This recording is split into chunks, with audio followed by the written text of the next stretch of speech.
So we're back to World War 3, and they've posted some new gameplay. This is gameplay that is early alpha footage, and I would have preferred to start at this point, but never mind, here we are right now. Now initially I was very reserved about this because many times we've seen FPS games come up and say and make all the right noises and then amount to a whole lot of nothing.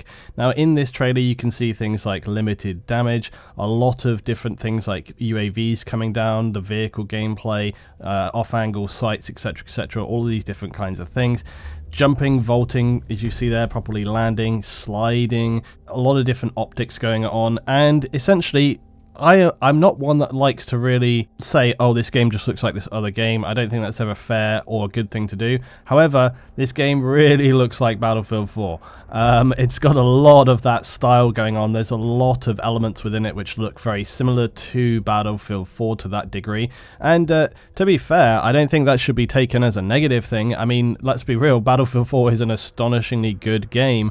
And for another studio to be able to bring an FPS game that stands up to or looks similar to Battlefield 4 to bring that level of gameplay, it's a pretty big achievement when you think about it, because on the stage in the scheme of FPS games, Battlefield 4 really still stands up there as an immense game. But not only that, but just the Battlefield series. I know we like to go on and on about the BF1 and, but you know, all of the stuff within there. I'm not going to go on about it, but basically, you know, we know the issues there. And despite all of those issues, they are still bringing like top-end games to the table, as much as you could decry like Community or whatever. Now, if this game attracts a more niche audience, and you know, Battlefield 4, whilst it still exists, whilst it's still out there, it has been played and played and played and played and played, right? So having something which is on that par and bringing it to the table can be no bad thing. If it gets people's, I don't want to say hype, but enthusiasm up to the point where it brings a lot of players in, players who seriously want to get on with this. And I almost feel like with Battlefield 5 coming along, and the way that game, in terms of the Battlefield series, has been sort of directed now, if that series, if that franchise is attracting all the plebs who just want to grind and, you know, mindlessly run around, then fine, let them have that, and let's have this other title, which is hopefully going to bring some, I don't want to say serious players, but maybe just some more challenging competitive players, people that have sort of got their game on and really want to get it in the mix, you know, maybe even, I dare say, objective players, who knows. So there's some positives there. Now look, in terms of what I said before as well, do I want to hold my hands up and say I got it wrong?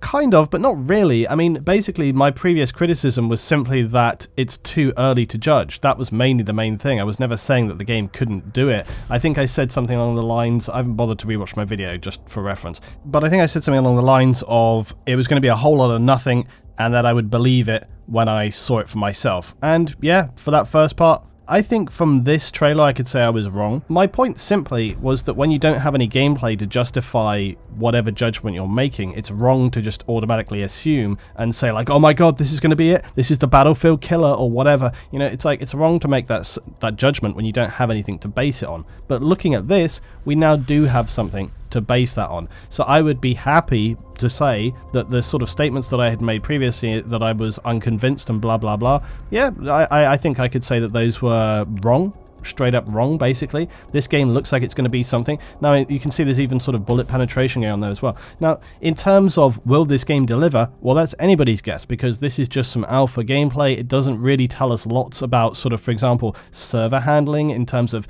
you know, if this game, sometimes this can be an issue as well. When games which are brought up by a smaller studio end up becoming more successful than was anticipated, that can actually be problematic, because then they have more people trying to play than they originally had intended, that had even originally laid out the infrastructure for. Now, what I hope is that with this game, they take on board the fact that people seem to be very up for it.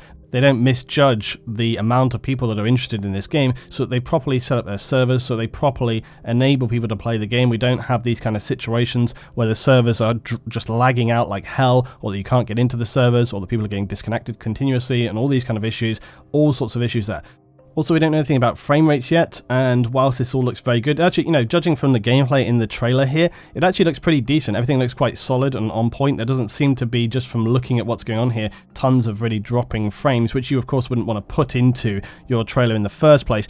But the thing is that in these earlier builds, that usually is when you actually see far, fewer frames. You look at like Postscriptum and the issues that they had when they were pushing out their original builds, and they hadn't fully optimized some of the maps yet, etc. And there was whole pockets where you would, really your frames would brick. And just judging by this little snippet of trailer that we have, there doesn't seem to be anything like that. But like I say, they wouldn't put anything in there anyway, would they? So again, until we get hands on with it, it's too early to say. But what I will say is, I am pleasantly surprised by the style and the look and the feel of this. The one caveat that I would put in is, and again, I don't want to make this sound too negative, but it really looks like Battlefield 4, and also currently we're looking at this kind of city map, okay? And whilst we're looking at this, what would be helpful is when we eventually get down to seeing some more maps, sort of different things in there, and the details really get sort of nailed down and we start to find out all the game modes, etc, etc. Obviously they've given us some decent information already, and maybe I'll cover that in a more detailed video soon, but once we can really get down to the nuts and bolts of it. But what will be interesting as well is when you have a studio where it's probably going to be in their overt interests to actually listen more to the community, more so than some other big publishers.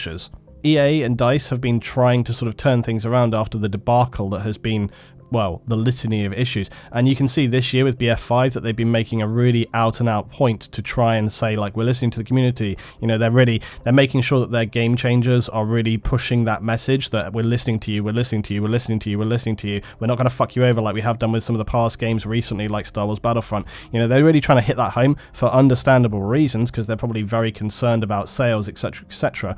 But having like a smaller studio work on a game like this, and that's looking as good as this, is incredibly positive, because it's going to be much more likely that they genuinely would listen to the community. They genuinely would deliver things that the community wants, and that they may push, for example, like maps, other DLC, all sorts of weapon installment, blah, blah, blah. Just name it. It's going to be in their interest to put in what people want. At the same time, I would, you want the developer to have some integrity and to deliver their scope and their vision. If they want it to be more if they want it to be more grindy, run and gun fest, if they want it to be more objective, if they want it to be more skill based, however they want it to play, if that's their vision, then they should deliver whatever vision it is that they want to a degree. But everything that we see in here looks excellent so far. I from looking through there's even elements of some destruction in there. We saw some of the concrete bollards, and you can see them look like driving through buildings here. But again, whether that was just part of the scenery or whether it's actually been destroyed is difficult to really say, because we can't know. There seems to be a minimal level of destruction. If there is a minimal level of destruction in terms of concrete barriers, we also saw some bullet penetration going on, etc, etc. If you can have that, that is a positive thing, because many games even sway away from even that minimal level of destruction. I think honestly, at this point in time, in 2018, FPS games need to have at least a minimal level of destruction, because people just expect it. And quite honestly, not having it these days just shows that the developer hasn't bothered to even attempt to put that in there. And I can understand that it surely must be difficult from a development point of view to put it in, but I just feel like it's 2018 and Battlefield has been doing levels of destruction for quite a significant amount of time, and I think it's just something which now has to be expected in FPS games. The differing levels of it is completely subjective, but for me it needs to have something. It needs to have something in there, because that pulls you into the environment. It makes you feel more part of that environment. Anyway, I'm not going to stretch this out to 10 minutes just for the fucking sake of it, so that's what I've got to say about this, guys. Tell me what you think down below as per usual, and if I'm lucky, I'll get another 40k vid out today as well. Alright, thanks guys, I will see you next time.